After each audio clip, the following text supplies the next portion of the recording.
Hi, guys. We're back with another solo episode. I hope you guys are liking these solo episodes. It's just a little time, me, you, talking about astrology. It's great. So, today's topic of education is talking about the nodes, the moon's nodes, lunar nodes. It's actually one of my favorite things to talk about because I think it's just so cool to understand what direction you are going in life and what direction do you need to find balance with. And that's essentially what the nodes are. On a technical level, the nodes, I'm looking at my little notes here because this is where the science comes in. And science is not my forte, but astronomically, what is going on with that is essentially where the orbit of the moon or any of the other planets intersects with the ecliptic, which is the path of the sun, basically what appears to be like in the sky. That's where it's, tracing from our perspective. So on an astronomical level, that's what's happening with the nodes. But in terms of like the spiritual or more of like what are the nodes? Essentially, there are nodes that are either in your natal chart or transiting nodes too that are happening collectively for all of us. Now, let's talk about the natal nodes first, because that's where I get really excited, is talking about the nodes and your personal chart. Whenever I do readings for people, this is essentially, it's kind of like this is the direction of where your story is going. And all the other actors in your chart, all the other planets, everything is leading to this big moment of where you are going. So there is a north node and there is a south node. The north node is all about the direction that you are going in life.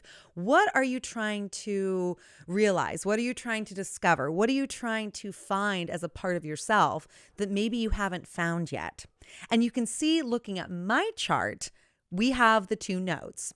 So the north node almost looks like a pair of headphones, and that is in Aquarius on the cusp of my seventh house.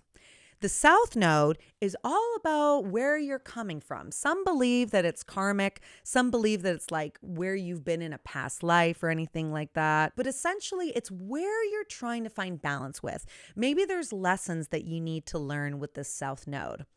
So for me, the south node here, it looks like a horseshoe, and it's in Leo on that cusp of the first house. So everyone has nodes. Everyone has a south node. Everyone has a north node. So no matter where your chart's at, what it looks like, what your rising sign is, all of it, you will have two nodes. What changes is where those nodes are at, based on, like we've said before, the rising. Just like the planets and the houses, your rising is going to dictate where those nodes are at and in what house. So for me, like I said, my north node is in Aquarius on the cusp of that seventh house. But for me, I really do feel it more in a seventh house kind of way. Meaning that the direction that I'm going in life, number one, you look at the sign. So let's think about the sign of where your node's at. So my north node is in Aquarius. Aquarius is the energy of the collective. But more than that, it's an energy of unconventionality. It's a sign of being able to be authentically yourself, not being worried about what anyone else thinks. And for me, coming from a Leo south node place, I worry a lot about what people think. And I am a Leo rising. So a big way that I present myself to the world is flashy. It's fun. It's charismatic. It's like, hey, I'm the life of a party. I'm actually a Taurus and I actually love just sleeping in my bed and doing nothing. But I can turn on that Leo rising and put on the charm, So if you have that south node in a place like Leo, where you are coming from a place of like, caring about how you look, caring about how you present yourself, caring about getting acknowledgement, caring about, people paying attention to you, all that stuff. That's a place in where I need to find balance in my life. Not that it's bad to have it, because showing up in the world, being flashy, being fun, especially in a career or in work like this, it is important to be able to connect with people, be creative, be able to be charismatic, and present yourself in a way where people can relate to you. That is important. But the South Node, it's all about finding balance with it. Or sometimes they say, astrologers say, that it's not even just about finding balance. Maybe it's a place that you've already mastered and you are actually going in a different direction because you've already mastered that South Node experience. For me, I think I'm still learning. I think I'm still figuring it out. I don't feel like I've mastered my South Node in Leo, but that's okay. It's a process, and being aware of it is the first step. So being aware of that South Node in Leo, again, kind of being worried about acknowledgement, being worried about, presenting things to people, what people think, all that stuff. Looking at what house that's in. So for me, it's right on the cusp of that first house, meaning it's the house of self. I've come from a life where I really value my independence. I value my alone time. I've known how to be an independent person.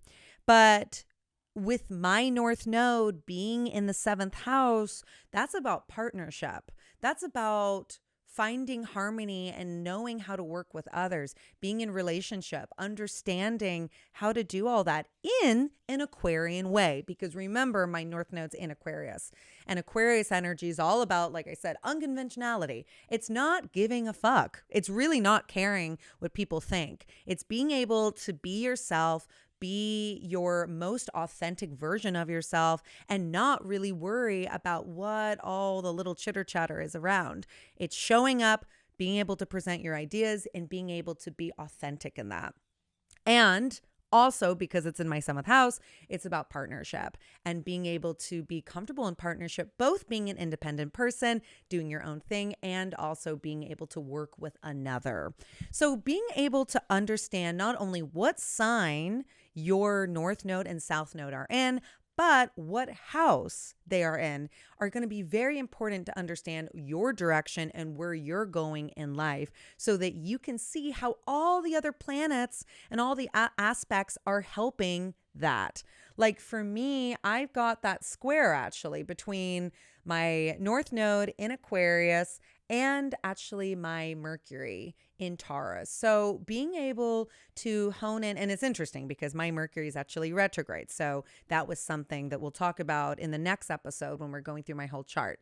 But being able to feel comfortable and confident with my own voice, my own way of thinking, being able to express myself is being able to show up in a more Aquarian way where I am not afraid to be authentic.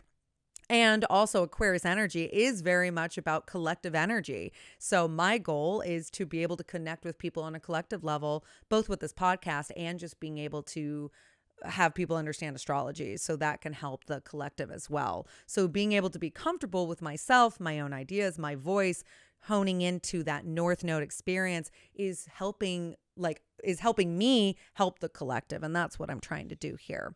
So understanding what aspects are connected to your North Node is going to be very helpful in understanding what relationships you have to that North Node and what's helpful, what might be more challenging, and overall how you look at that.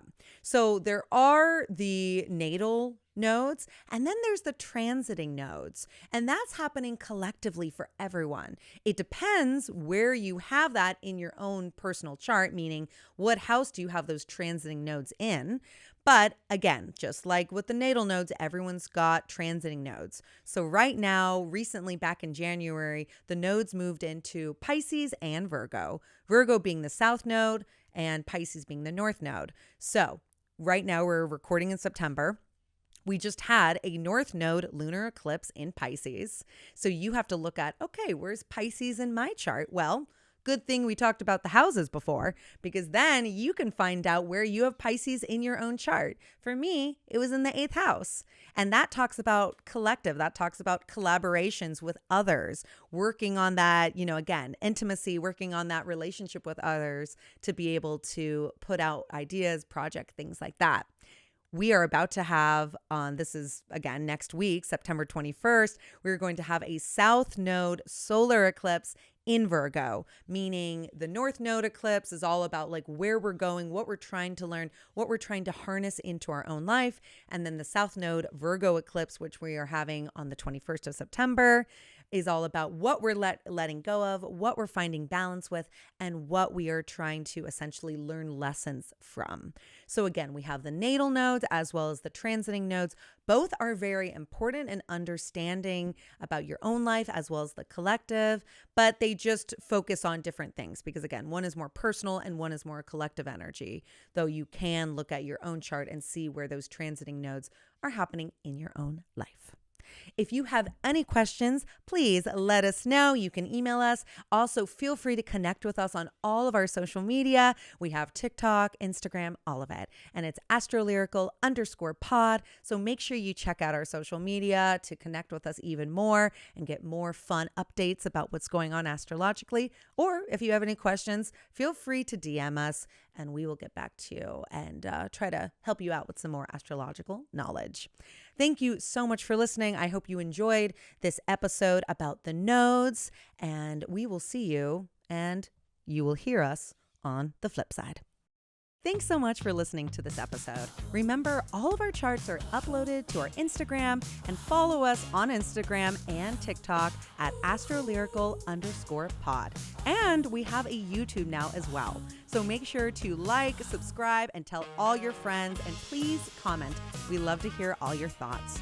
This podcast is recorded by John Neisen, produced by Juliana Hartman and Danielle Marascalchi, and hosted by me, Liana Bassior. Thanks and goodbye.